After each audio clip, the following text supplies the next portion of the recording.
Welcome to this third session of Unit 300, Leading People, where we're going to look at equality, diversity and inclusion in the workplace. Right, let's have a look at the aims. The aim of this session, as on the screen, is to understand equality, diversity and inclusion in the workplace. So by the end of this session, you should be able to explain the difference between equality, diversity and inclusion, explain the responsibilities of organisations under current equality legislation, and describe the potential consequences of not adhering to equality legislation. So here we go. So let's firstly start by just making sure that we are clear on the differences between equality, diversity and inclusion, as they're often all lumped together.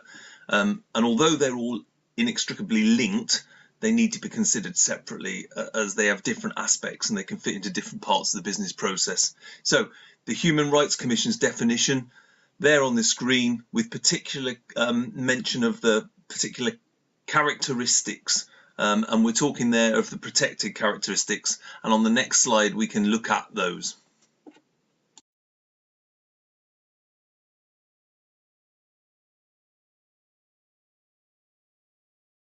So, as we just mentioned in the definition of equality, we have some protected characteristics, 9 of them under the Equality Act 2010, starting with race and ethnicity, disability, religion or belief, age, sexual orientation, gender, gender reassignment, pregnancy and maternity, and marriage and civil partnership. Now there's a video in the resources which gives you descriptions of all of those if you feel you need to brush up on those before we move on. So look at that video if you feel need to, but it's not essential. And we'll move on to the next. So that was equality. What's the definition of diversity? Well, to me, it's about celebrating and respecting that we're all different. And the slide shows a definition from the business directory. Similarities and differences among employees in terms of age, culture, background, physical abilities and disabilities, race, religion, sex and sexual orientation. I think from a business perspective, we need to remember that we're all different in our own way and we've all got something special to add and therefore add success to the organisation. The world, or the workplace in particular, would be so boring if we were all the same and we were all like robots. And finding out about cultures, attitudes, approaches, discovering the different way that people think is not only fascinating, but helps us solve problems better and improve performance. So let's also show some respect for difference. And finally, to inclusion.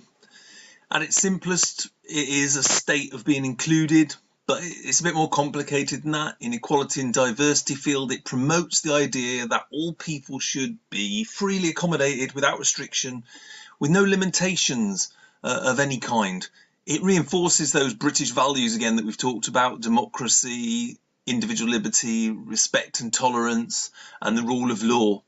And here on the screen is a general definition of inclusion. So what do you think of that definition then? Does it cover the general gist of what it's all about? Yeah. Also, other people though have gone on to describe it as more about the practice of ensuring that people feel that they belong, that they are engaged, that they are connected, irrespective of their race, gender, disability, or age, or any other attribute that you want to consider from the protected characteristics.